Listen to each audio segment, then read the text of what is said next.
Gabriel's joyful greeting, have pity on us, poor sinners. In the name of the Father, and of the Son, and of the Holy Spirit. Amen.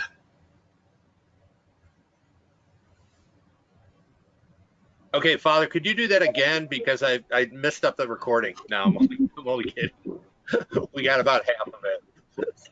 So people they'll have to interpolate the first part of it.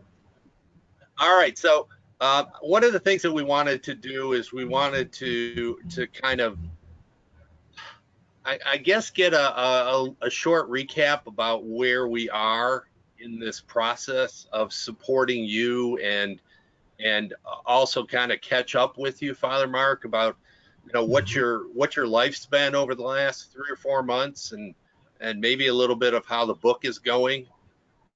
So folks, there are folks in the room that hadn't really followed through all the protests and everything else.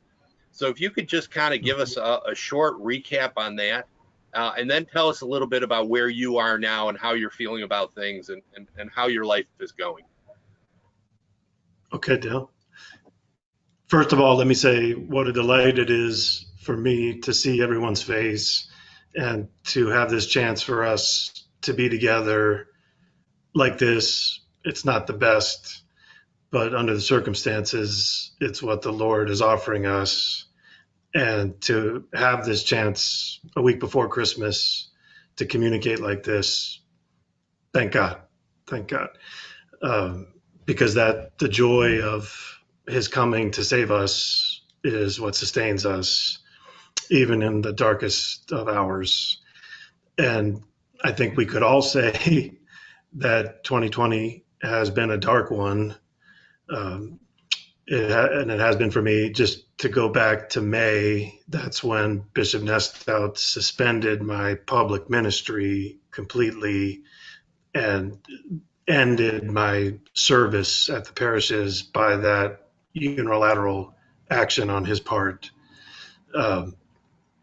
which I have appealed a couple times according to the rules that govern the church.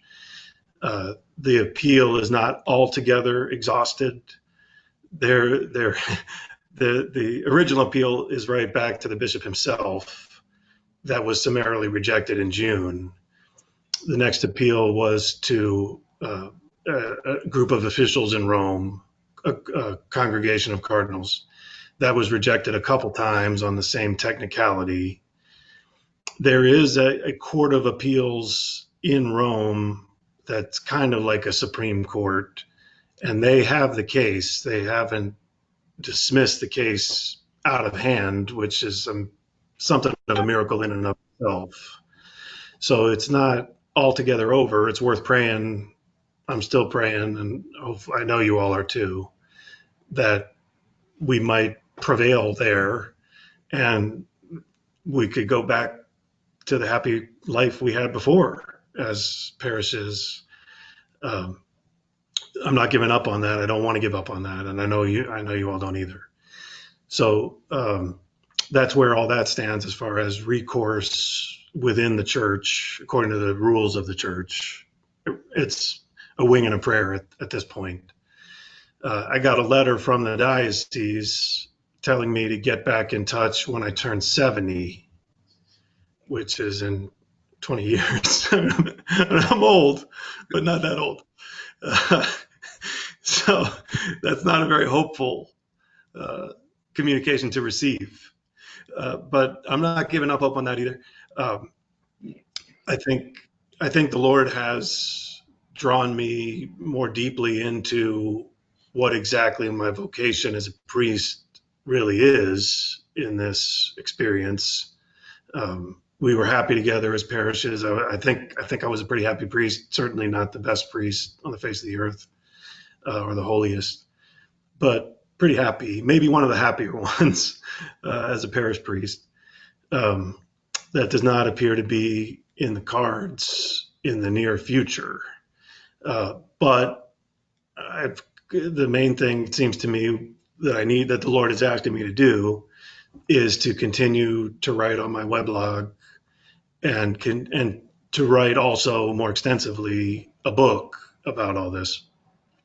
And I had the book maybe 80% done when the Vatican, after over 2 years of everybody waiting for it, finally released their Mccarrick Report, which I had written a lengthy chapter that mirrors the content of that report to a great extent, but there is information in the report that I didn't have before.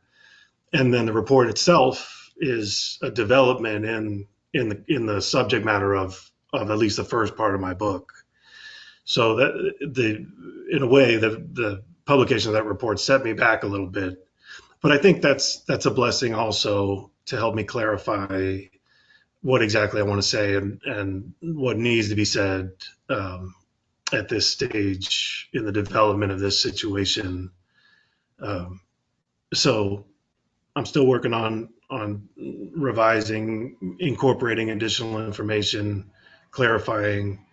I've had a couple edits by some very good editors already that have helped me, though anyone who's ever tried to write a book, I think it's torturously difficult. I wouldn't wish it on anybody.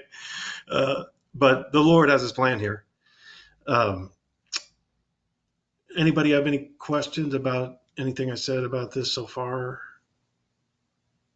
If you have a Sheila? question, just put it in chat or raise your hand if I can see your camera. I've only got Sheila. Hang on a second. Let me unmute you. Okay, Sheila. Yes, Father, when you read that Mccarrick report, I read a bit of it that you wrote on the blog. Did that clarify some of the things you were putting in specifically to those around Mccarrick, not just Mccarrick? I mean, is that going to be another piece or part of your book? Because I kind of felt like some people I had read commented was kind of hiding things still. You know, other people, there were more than just those that were in that report around Mccarrick. I was wondering, did you change anything or think of something else for your book on that, on the report? Right. I appreciate the question, Sheila. And I did everybody hear the question?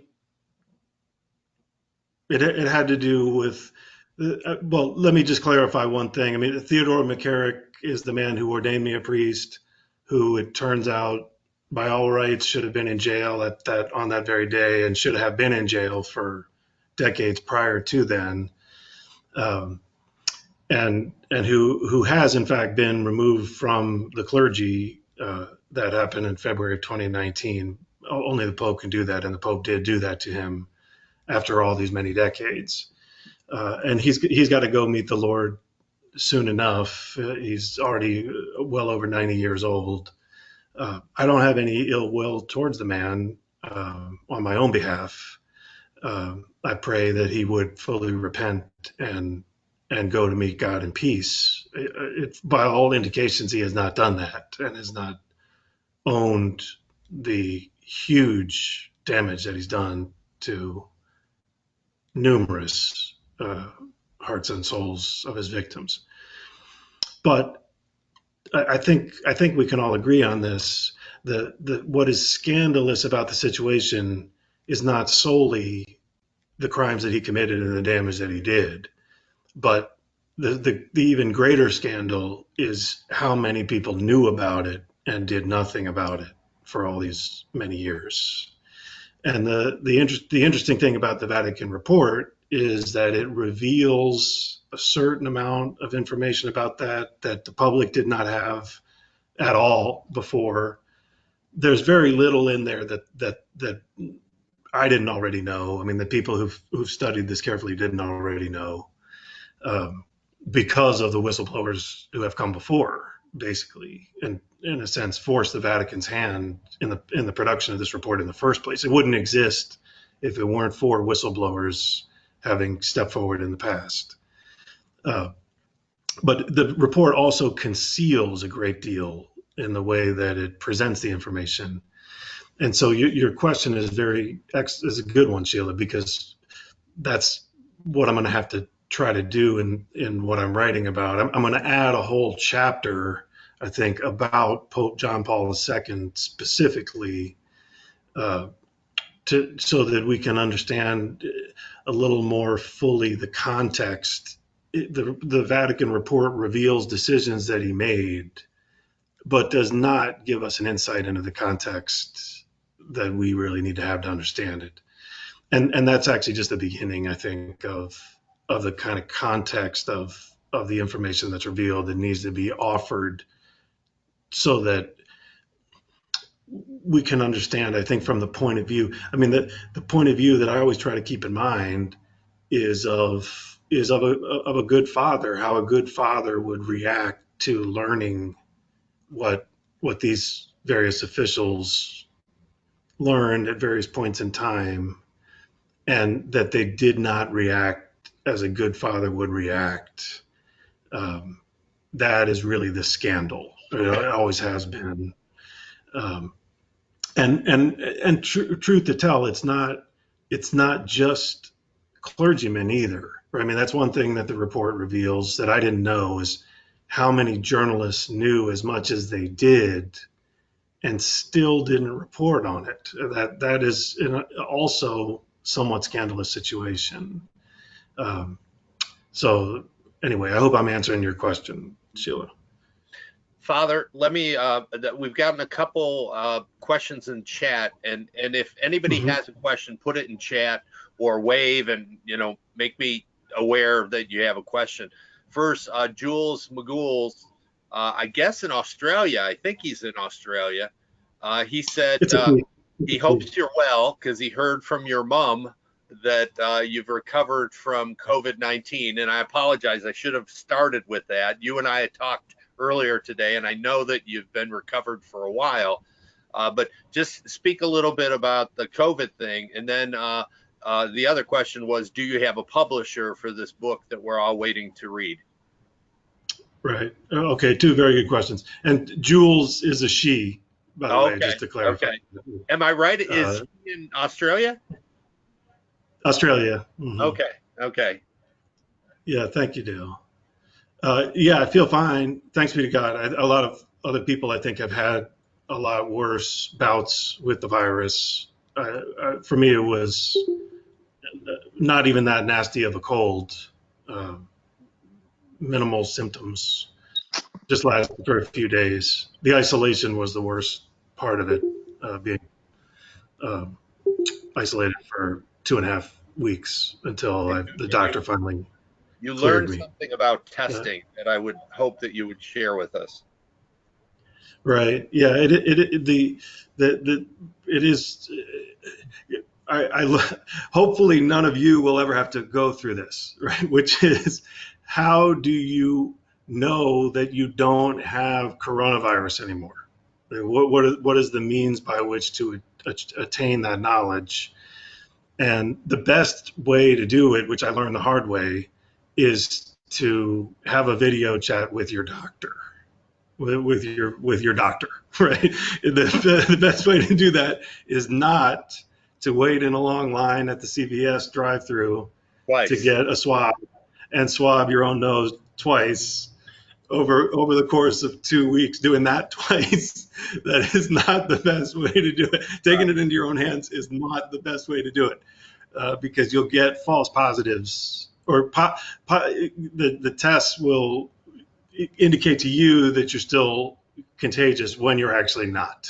So the answer is to, if you come down with the symptoms and have some confirmation. I got confirmation that I had it because the person who gave it to me had a positive test, and we had the exact same symptoms. It's a parishioner. She didn't mean any harm when she came to see me and gave me the virus by accident.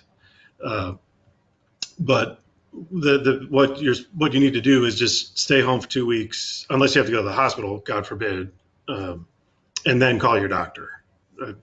Video chat with your doctor is the way to do it. Right. Okay, and then progress on finding a publisher for this publisher. New York Times bestseller.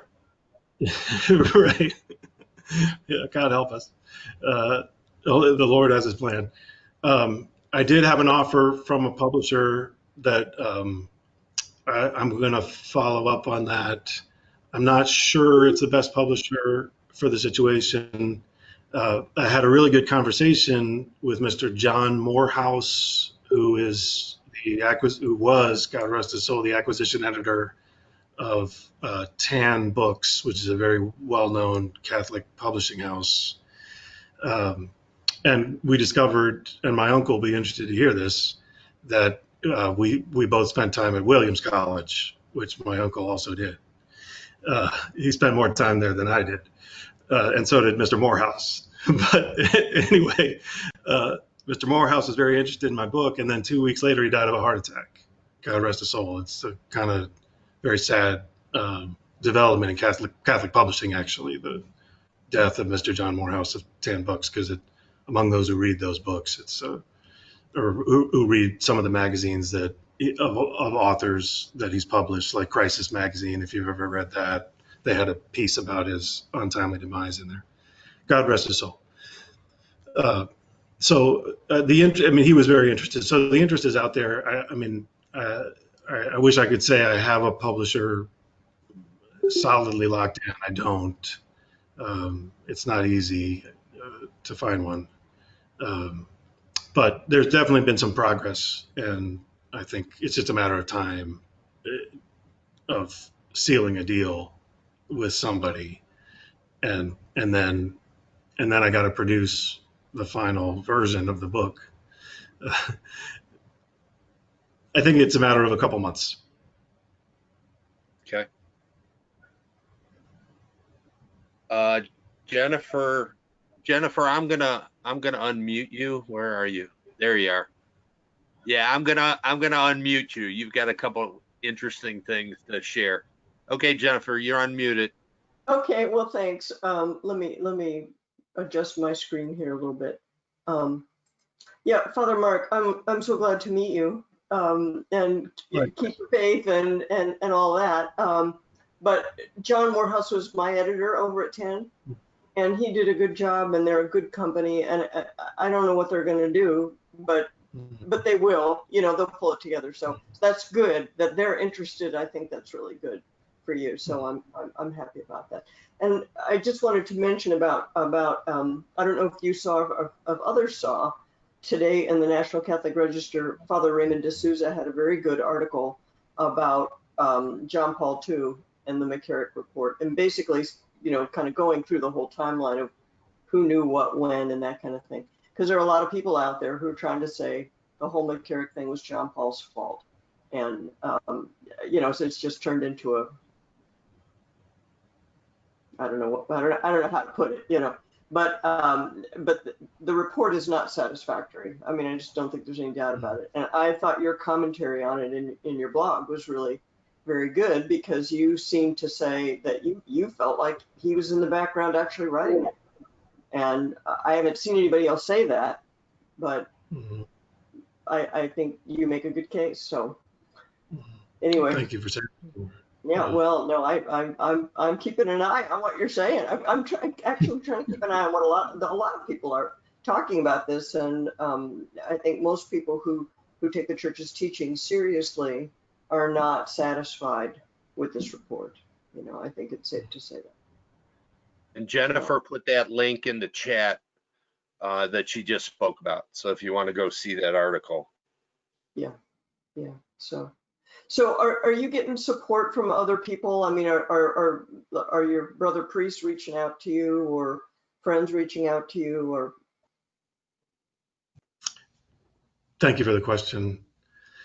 I have plenty of support. I got no complaints there. I've never felt more love than I felt this year, and I've felt a lot of love my whole life. So I don't feel alone by any means.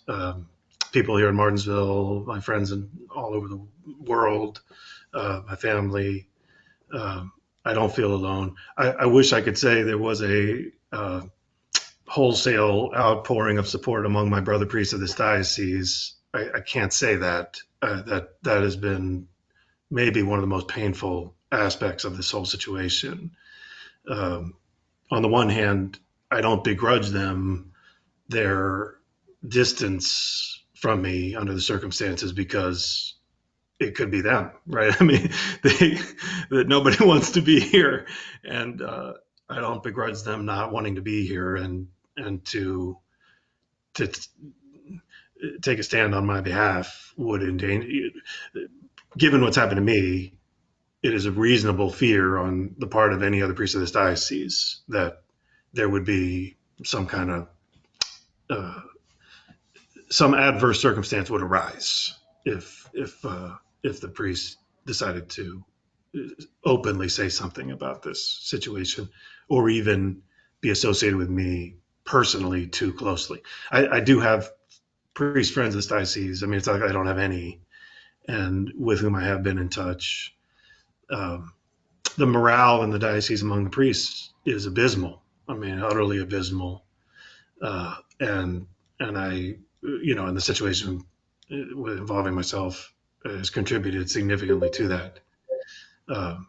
So we want to try to be there for each other as best we can under these difficult circumstances. I guess just like people in East Berlin tried to be there for each other under difficult circumstances. Forgive the analogy, but it's, I think, kind of appropriate under the circumstances.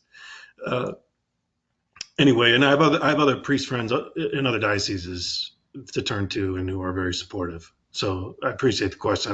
I don't feel totally alone, but it's a trial. I mean, because being suspended involves really being cut off from the normal ways in which I would be interacting with my brother priests on a regular basis, just like the parishioners. I mean, all my normal social interactions are completely cut off by this indefinite, groundless suspension.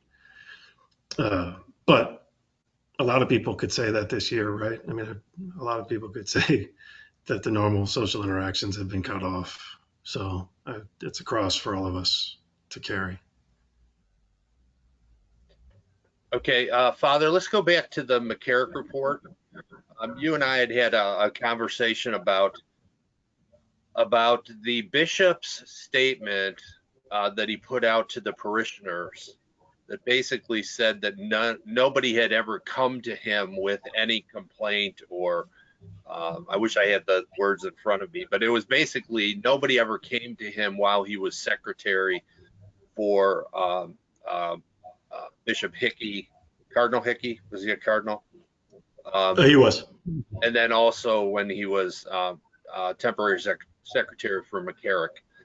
And you posited the question of whether he needs to be asked, did you know any of this? I mean, because of your legally worded denial of not having anyone come to you, that we could maybe support by saying, Bishop, now that the report is out and your name's not in it, although we know that you were interviewed because it says that they interviewed all the secretaries and anybody that was connected in an administrative role with Mccarrick, that he deserves to answer. He needs to answer that question for the parishioners of the diocese.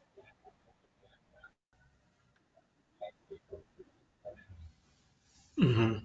Right. I appreciate that, Dale. And I don't want to get bogged down in too many details and bore people at a Christmas party. But let me say this. I mean, first of all, I appreciate what you just said about that the report does more or less want everyone to believe that everyone who should have been interviewed was thoroughly interviewed. I know for a fact that that is not true. A friend of mine, Father Bob Hotzen of the Archdiocese of Newark, is referred to in the report in a way that is not flattering to him, where a fair, reporter would have asked him about. It's in a footnote. It's not a significant piece of information, but it's significant enough. And he was never contacted. So I mean, we can assume that Bishop Barry Nestow was interviewed. I don't know if we know that for a fact. He may very well not have been. And if he was interviewed, I don't think we can, by any means,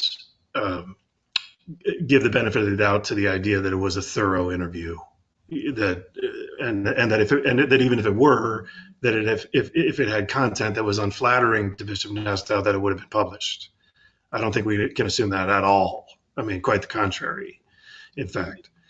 So, I mean, I don't have anything against him. I mean, the irony of this whole situation is that when he published that letter in the summer of 2018, when the information about McCarrick first started to become public, and denied in this legalese that no one had ever approached him with a report, which is a very limited scope of what he's denying and leaves open this huge river wide possibility of other things that he may have known by other means of coming to know them.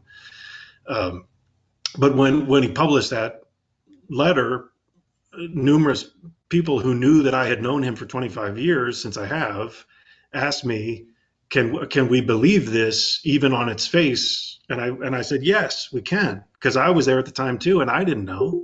I mean, I wasn't a secretary, I was a seminarian, and I had heard things, but he promised us that they weren't true. And so it is conceivable that what he wrote in that letter is true. And I defended him on that score. I believe that probably is true. Mm-hmm. But he must have known the rumors that, Hickey knew. Right. Well, and that's the thing. I mean, that is something that the hierarchy is at this point really hiding behind.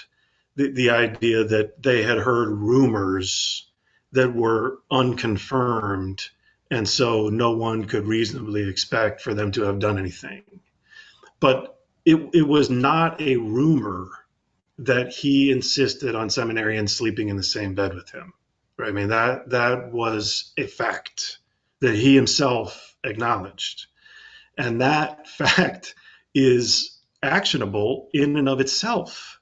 Because this is an archbishop and a seminarian is not like the sisters in Little Women sharing a bed, right? To keep warm with a hot water bottle because they got the only source of heat they have is the fireplace. I mean, we're talking about 1980s, 1990s, grown men.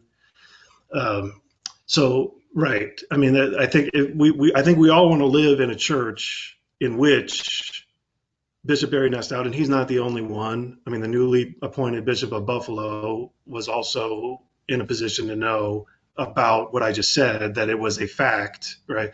That Bishop Barry Nestout, who would have likely been aware of that fact starting in the mid-90s, that he would answer the question, did you know it? What did you try to do about it? What happened when you tried? That he would give us honest answers to those questions. We want to live in a church where that kind of conversation takes place, right? Where people aren't afraid to ask that kind of question and where they get an honest answer. Because he could legitimately say, I was not in charge. I tried to convince Cardinal Hickey this was a bad idea to recommend him for Washington.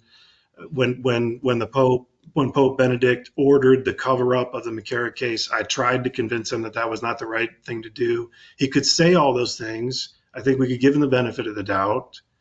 But we can't live at peace in a church where there's just no conversation about this type of thing when the facts that give rise to these questions are sitting on the table. I mean, they've been sitting on the table for some time. And if we can't have this kind of discussion, ask these kind of questions, and expect to get honest answers, we're not living in an honest church. We're not living in a church that we can feel as though the truth is what guides her. So I appreciate that question. I'd be interested to hear anybody else's thoughts on what I just said. Well, let me just add something, and then I'll open it up for anybody else that wants to address it. I guess the question that I have is, did the church, because they were focusing on sexual abuse of minors, and also they were focusing so strongly on that this didn't seem to be such a big deal? Okay, now I come from the corporate world, and if my boss ever asked me to share a bed, I don't care whether it was a male or a female. If the boss, because of the power difference between me, the boss, and me as the subordinate, that would have been sexual harassment right off the bat. They didn't even have to do anything other than ask me to share a bed on a sales trip in a hotel room. Okay. Right, exactly. Was it just assumed that it wasn't worthy because of all the other things that were going on? What do you speculate that the real reason was that nobody really took it very seriously? Right. Okay. I appreciate that question. It's a very good one. And I'm sorry to have to say this, but I mean, it's documentably true what I'm getting ready to say. I mean, that to introduce that distinction between minors and adults is itself a red herring that has been added after the fact by the guilty to try to excuse the fact that they covered up and they don't want even to face themselves that that's what they did. Right? I mean, they don't Right. even want to admit it to themselves that that's what they did. So, I mean, at the time when, I mean, the thing that makes sense is to look at it from the point of view of the people that Mccarrick took advantage of and abused and destroyed their spiritual lives and rendered them miserable for decades. I mean, he was indiscriminate. He didn't check IDs to make sure you were over 18. It never crossed his mind, right? I mean, he began with minors, but also was attracted to men in their 20s, and so freely preyed on them as well simultaneously over the course of decades. And that is the reality, right? And that is the reality that, like I said, I think a reasonable father, with even the evidence that you just said, right? And like you said, if someone had, in your experience of work, had insisted on you sharing a bed in a hotel on a business trip, there would have been no hesitation whatsoever for you to report it, to recognize this was not a legitimate way to be acting. This was clearly the tip of an iceberg of depraved behavior that needed to be addressed as such, and that was right there all along. And so to introduce this idea that, well, they weren't minors, that the victims that we knew about were not minors, as some kind of justification for not doing anything, from that point of view, just it doesn't hold water. If I'm making sense here. I mean, Right. Well, even he had a couple non-disclosure agreements and settlements set with adults, and it's almost as if, well, then they must be consensual, because they were adults. No, they got paid, so chances are they weren't real happy about what went on. Art, do you have a question? Yes, hang on. Okay, go ahead, Art. And maybe an observation. Hey, Father Mark. Hey, Art, good to see you. Good to see you. Look, my concern is that we not go down, or that we not go down a rabbit hole and start chasing something that it'll just be an endless pit. And from my perspective, Rome is an endless pit. I mean, if you're counting on Rome to do anything, in my humble opinion, nothing's going to happen. It would be a miracle if something happened, and I pray for miracles. But the reality is that what they've done already is to shift all the blame over to John Paul II. And if you read the opening part of their report, it said that they were relying on what was in the archives in Rome. They didn't say in there that they were going to do a wholesale investigation. They just want to know what was Rome's part in all of this. And it was easy for them to say the conclusion, well, sure, it's this dead guy. It was his fault. He started this thing going, and everybody else is just a victim of John Paul's failure to do whatever action, take whatever action he should have done. And so my feeling is that I think that's what they've done, or at least that's what they're trying to do. But I do think, Father Mark, that the bigger problem what it exposes is the inability of the hierarchy in the United States. I can't speak for the world. I can speak for the United States in the sense of that's my observation. That's my world. They are just so weak. They are totally incapable, except for a few exceptions, and even they are kind of afraid to rock the boat, to speak out. I mean, you're looking to the future, and I'm looking for the future. And I think part of the future is to clean up the past. But I think the church would love for you to be in that rabbit hole, chasing something way down deep, and it will suck you in, and they'll bury you in Rome forever and ever. And I'm afraid of that happening to you, because you got a head on your shoulders, and you got a mother that's not going to forget either, and is behind you 100%. Yeah, let's let Father Mark respond. Father Mark, you still with us? I am indeed. Yeah, no, bless you, Art, and thank you. I lost your camera. Yeah, you just responded to that. I wouldn't wish being in this situation. And I think if I had made moves that cost me my parish ministry, I would have to accuse myself of that and hold that against myself, because that's what I thought I was cut out to do and spent all the, decades doing very happily. But I mean, unfortunately, I find myself at a point now where if the path back to that is not open, I mean, it's just simply not open, because it would require me to submit to things that maybe I could find it in myself to submit to them for a month, 2 months, 3 months, but we'd be right back where we started before it was all said and done, before peace was restored. I have managed to become friends with other whistleblower priests in other parts of the country, and there's one that I know who is trying to get back, and what they're making him do as far as re-education, so to speak, is really kind of frightening to contemplate. So, and even that hasn't even been offered to me at this point. I mean, I got the letter that said, call us when you're 70 so that we can start supporting you out of a different fund than the one we're using now.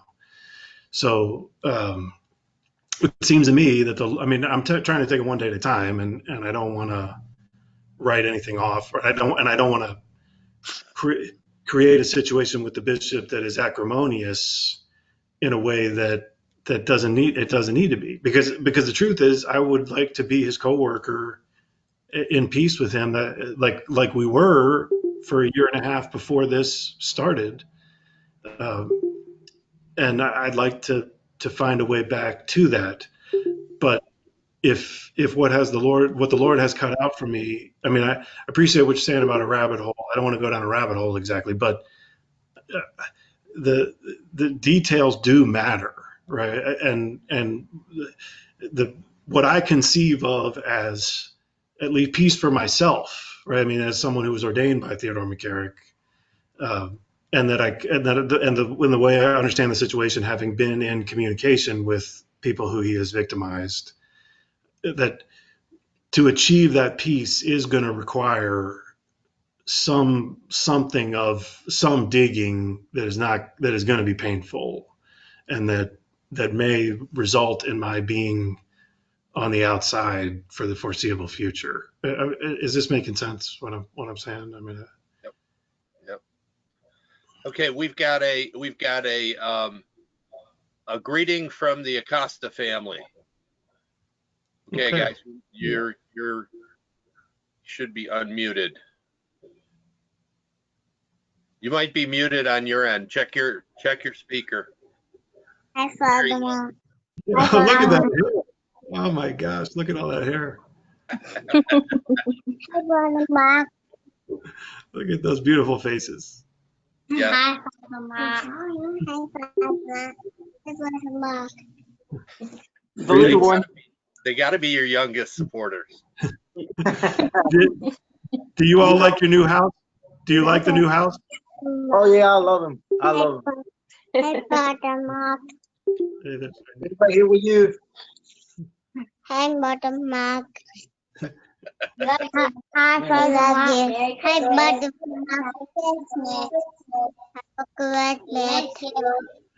Merry Christmas. Merry Christmas to you too. Merry Christmas, guys. Merry Christmas. We miss you. We miss Miss you you. too. Miss you too. Miss you. All right. Judy, I think Judy's got a question. Hang on. And raise your hand if you got a question now. I'll get you next. Okay, Judy, you should be unmuted unless you're muted there. Check your hey Judy, check your mute, your speaker. Okay. Okay, there you go. All I You're want to good. say, all I want to say is, Okay, I'm on I'm sorry, microphone now. Judy Rogers. Judy Rogers. We'll come to you Yes. next, Judith White. Okay, Judy Rogers, go ahead. Okay, well, it's good to see everyone, and it's good to have this time with Father Mark. First of all, I want to wish everyone a very Merry Christmas in spite of everything that we're going through. We're still celebrating the birthday of Christ, and that is the most important thing for all of us. And I mean that sincerely. I've been very blessed in that I've managed to be out and about, as my children say, and remain healthy. I am very social distance and wearing my mask. In regard to Father Mark, I've always believed that Father Mark is doing what he believes God has called him to do, and that has not changed. I think the Mccarrick report was so prominent, and now it's out. So, as I understand it, that's done. The Mccarrick report is out, it's finished. There's no more waiting. What's in it is in it, and that will be the end of it. And Father Mark, you're doing your book, and it sounds, based on what I'm hearing, things sounds very promising. You have some professionals working with you. I have personally, for you personally, in Christmas, are you going to be able to celebrate some way with your brother and now that you're over the COVID, will you be able? And I hope that will happen. I'm trying to put all my thoughts in order here, and so I can have my turn. Um, I guess what I've been trying to formulate is at the end of the story of your book, Ordained by a Predator. Have you thought about what your ending is going to be? Mhm. And, Mhm. in other words, you are in a process now. You're writing a book about both the past and the present, and then there will be a future time. And because I think people will be very interested in learning how it has impacted your life both now and for the future. And I also understand that much of that will depend on at what point in time your book is published. And I will add that I have a number of Protestant friends waiting to read your book when it is published. So I really pray for you constantly. I support in everything that you do. I believe God has his hand upon you and has called you to a very difficult task, Father Mark. And I know that you are up to it, and I know that God will support you and take you through it. And I do believe that at some point in the future, you will be returned as an active priest. And I wish you a Merry Christmas and a Happy New Year, Father Mark. Thank you, Dale, for setting us up this evening. Oh, no problem. Goodbye. So what's Thank the you, end Jim. of the book look like? Well, I should say that one of my editors, after reading the final chapter draft, said to me, Father Mark, I want you to get a few good nights sleep and then read it over again and make sure that you're in a good mood, because he found it to be rather dark. And I mean, I guess from one point of view, it is. I mean, I'm in a dark place as far as the way the church is supposed to work. I mean, I'm not a perfect man by any means. But I mean, if I had been accused of sexually abusing a minor, I would have gotten more due process than I've gotten. I mean, that's a simple fact, right? And no, it's not on the table here. I mean, what I'm accused of is being a schismatic. I mean, so that, you know, it's not, things are not working the way they're supposed to. And part of what we believe, I mean, part of what the Catholic faith entails is believing that things in the church should operate the way they're supposed to, right? To give up on the institution altogether as irredeemably corrupt is to let go of the Catholic faith, right? Because the institution in its human aspect is imperfect, but was founded by God made man when he walked the earth. That's what we believe. That's what makes the whole thing make sense. We can't give up on that. So, I mean, for me anyway, I mean, I am going to do what my editor suggested and not maybe have the final chapter be as stark as it reads now.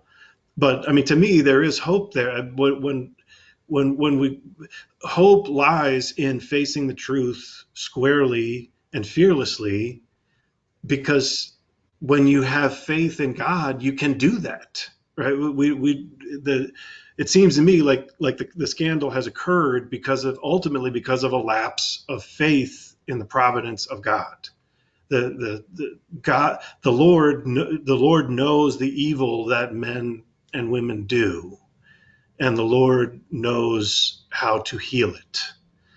And that does not involve hiding it. It involves the opposite of that. It involves bringing it to the light of truth, and His truth will heal.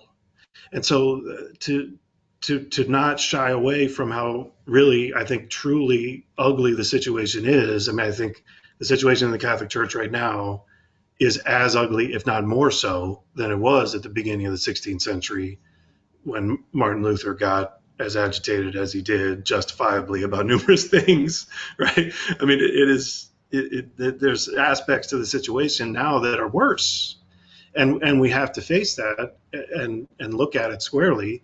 But that is, to me, the path of hope. That's the way to the future. That's the way not to give up on the church. Is not to shy away from the ugliness, but to face it squarely, because we believe in the beauty of God. The beauty of God is greater even than that. I think that's your last chapter, because that was powerful, positive, and not at all dark, full of light. So you may have just written where you need to go to take away some of the darkness. Right. Jennifer, hang on. We've got just a few more minutes, so let me unmute you. There you go. If I could just add one thing to what you said, Father Mark. The reality is that childhood sexual abuse is rampant throughout our whole culture. You know, pretty much every institution in society is dealing with this, but actually none of them are really dealing with it. You know, so Harvey Weinstein's in jail, but does any serious person really think Hollywood is all cleaned up? You know, no, they just frog marched one guy off as a token, which is kind of what they're trying to do with Mccarrick. You know, we put the bad guy in jail, now go away, there's nothing more to see. Well, I think that we as Catholics, we're the only ones who love our institution enough to fight for it. Nobody's going to fight for the purity of Hollywood the way we're going to fight for the purity of the church. And so that's what I always tell people, you know, that we have an obligation as Catholics. We don't have the right to leave the church. The church was given to us. The deposit of faith was a gift to us when we were little children.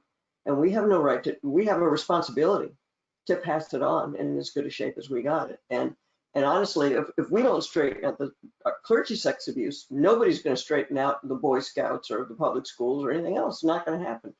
So that's my way out of the darkness, you know, is to just see this is the world that we live in right now, and God has put us in this time and place, and we have to do something about it. And we don't know what the outcome is going to be. And, you know, maybe you won't be a functioning, maybe you won't have your faculties as a public minister ever restored. That's not within your power or our power, but it is within our power to continue to speak the truth and And yeah, I think the Blessed Mother has revealed all this, is what I think. I think she's pulling back the blankets and lifting up the rocks, and all the creepy crawly things are coming crawling out. And so now we have to do something about them, now that we can see them. Right. So they've been there all along. Yeah. Thank you for that, Jennifer. Okay, Father Mark, we're getting up close to an hour. What are your final words for us? Do you have your camera on too? We'd like to see your face before we let you go. Yeah. I don't know what I never turned it off. I don't know what happened with that. Here we go. Okay. Let's see. Yeah, just click that camera button again. Maybe it's then give us some words that we can take, and if you could add, we're here to support you. So what does that look like going forward as we get rid of, there we go, as we get rid of 2020 and move into 2021? How can we support you? Thank you for the question. It reminds me of a situation when I was a newly ordained priest, and I had the privilege of instructing a group of Mother Teresa's nuns that